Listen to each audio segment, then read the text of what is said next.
Start. This is a specimen of heart, and today we see the interior of all the chambers of the heart. First, we'll take the right atrium and its interior. The interior of the right atrium is having the three parts: anterior rough part. This is anterior rough part, which is also called as the pectinate part, posterior smooth part, and the interatrial septum. The anterior rough part, this is anterior rough part. Here we are able to see the transverse recess, which is directed towards the right atrioventricular orifice. This transverse recess are called as the musculi pectinati, and this arises from the one race that called as a crista. This race is called as the crista terminalis, which on external aspect of the right atrium gives the sulcal depression that is called as a sulcus terminalis. This is sulcus terminalis. The posterior smooth part of the right atrium, here we are able to see the openings of the tributaries. These are the superior vena cava, which enters from the above, inferior vena cava, which enters from the, if we close it here, we are able to see clearly, this is the opening of the inferior vena cava into the right atrium, and the coronary sinus. This is the coronary sinus, and the few vena cardi minimus, which opens into all the chambers of the heart, and except the anterior cardiac veins, which enters into the anterior wall of the right atrium. This inferior vena cava valve opening is guarded by the valve. The name of that valve is called as the ischiation valve. This is the valve of the inferior vena cava. This is the valve of inferior vena cava. The another opening that we discussed already, this is called as a coronary sinus, which is also guarded by the valve. The name of that valve is called as a cuppation valve. The inferior vena cava valve is help in directs the blood during the embryonic period from the right atrium to the left atrium via the foramina ovale. Along with that, in the posterior smooth part, we are able to see the one depression, Sosa-Sep depression, and that Sosa-Sep depression is called as the fossa ovalis. This fossa ovalis is again surrounded by the just small rays from the above and by the side, that is called as a limbus fossa ovalis. Between the upper part of the fossa ovalis and the limbus fossa ovalis, sometimes there is a impression of the opening of the foramina ovale. So these are the parts of the interior of the right atrium. The blood from the right atrium will go into the right ventricle via the right atrioventricular. This is called as a right atrioventricular orifice.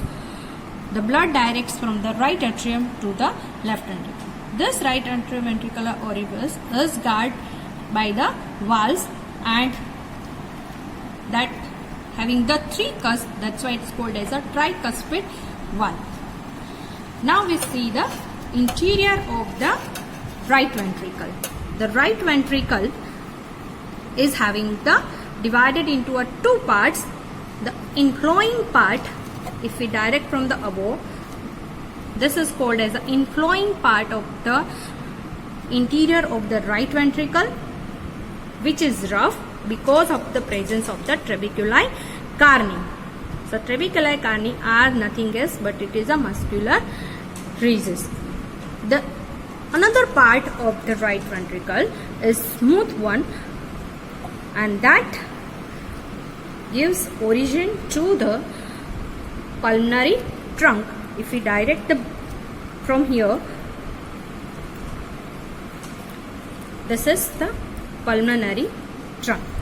So this part is the smooth one, that's called as the outflowing part of the cavity of the right ventricle. The right ventricle inflowing part is having the trabeculi carni. This trabeculi carni is divided into three parts. There is a fixed elevations are called as a rhesus, having the breezes which will connect the ventricular wall one another and with the papillary muscle, and the pillars. These are the pillars. These pillars are the three in number. One is a anterior. This one, if it closes from here, this is the anterior wall of the right ventricle.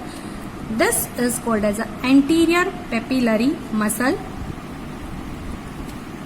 This is a septal, and this one is a posterior papillary muscle. This anti-papillary muscles is attached to the anterior wall of the ventricular wall, and from the tip of the papillary muscles there are the thread-like structures which arise from the anterior papillary muscles and will attach to the adjoining sides of the cusp of the tricuspid valve. That thread-like structures is called as the chorda tendineae. As we are able to see the chorda tendineae, see, these are the chorda. This is chorda tendineae, and this is the papillary muscle. This is the anterior papillary muscle. This is a posterior papillary muscle, and the smaller one, this is called as the septal papillary muscle.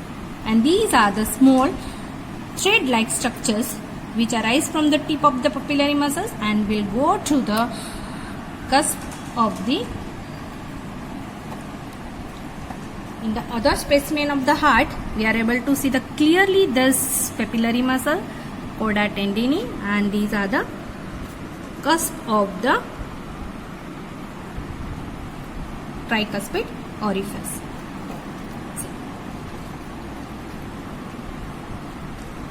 Is the wall of the ventricular wall is comparatively thinner than the wall of the left ventricle in the ratio of 1:3.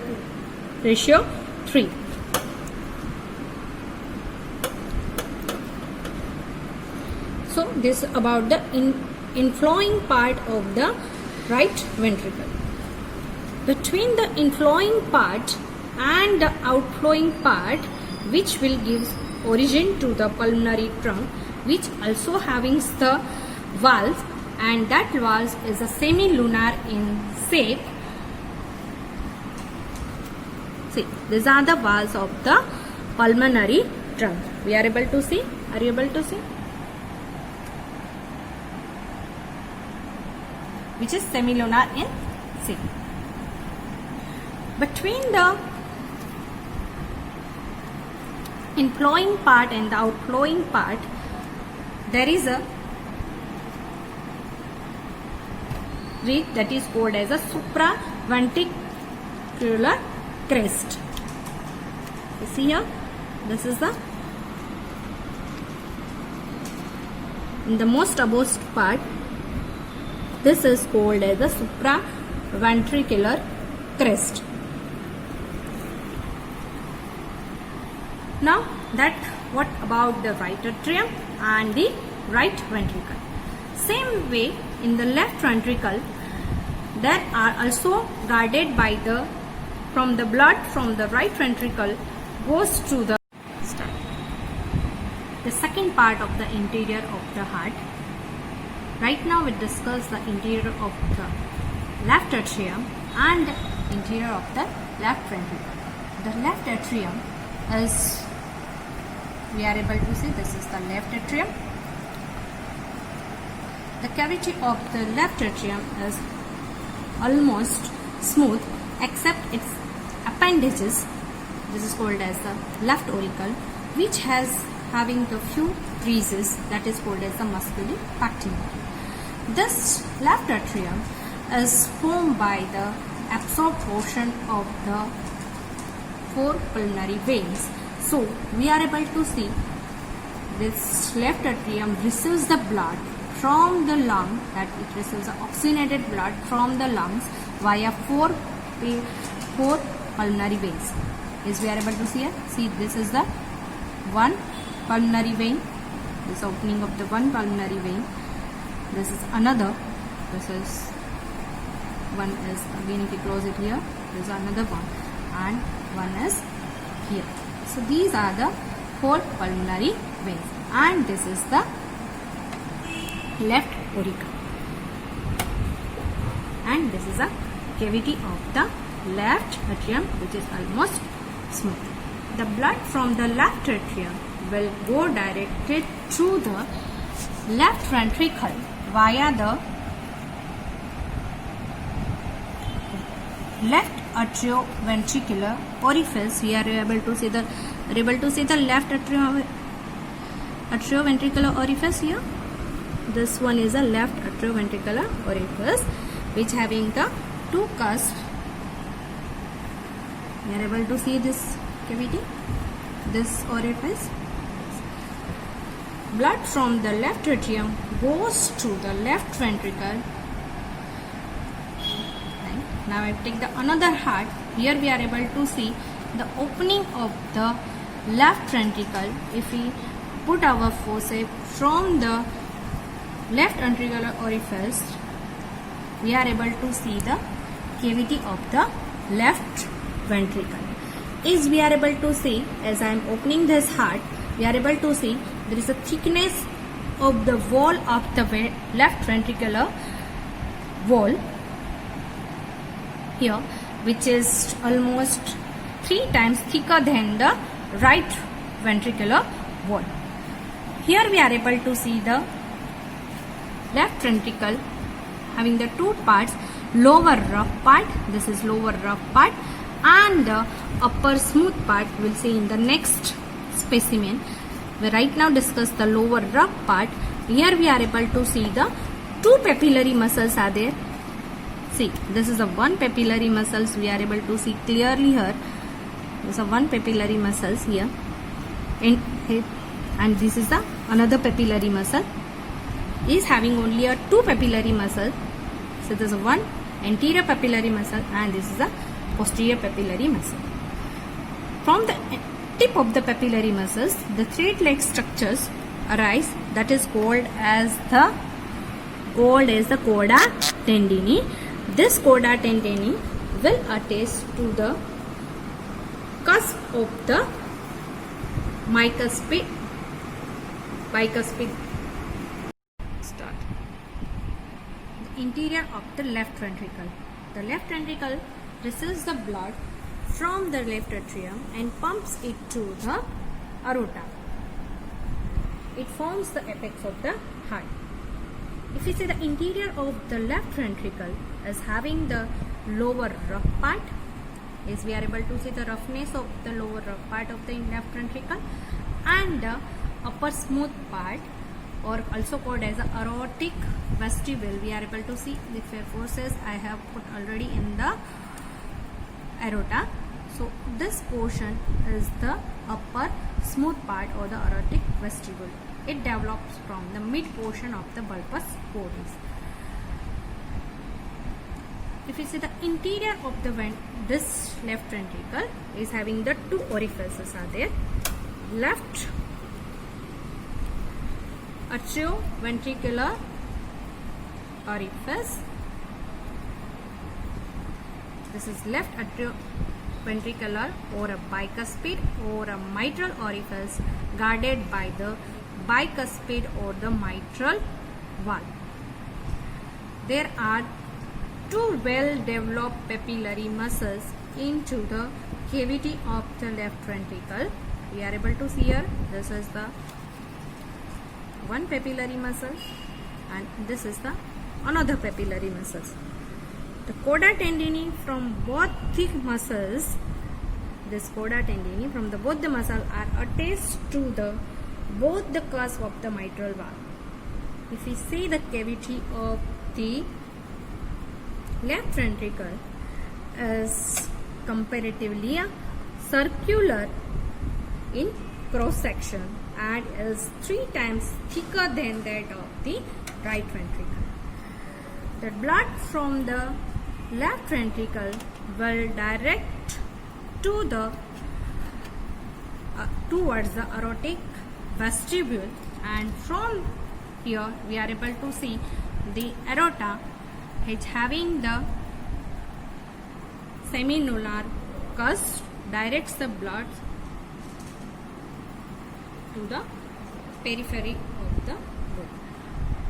This is what about the interior of the left ventricle, left atrium, right ventricle and the right atrium. Thanks.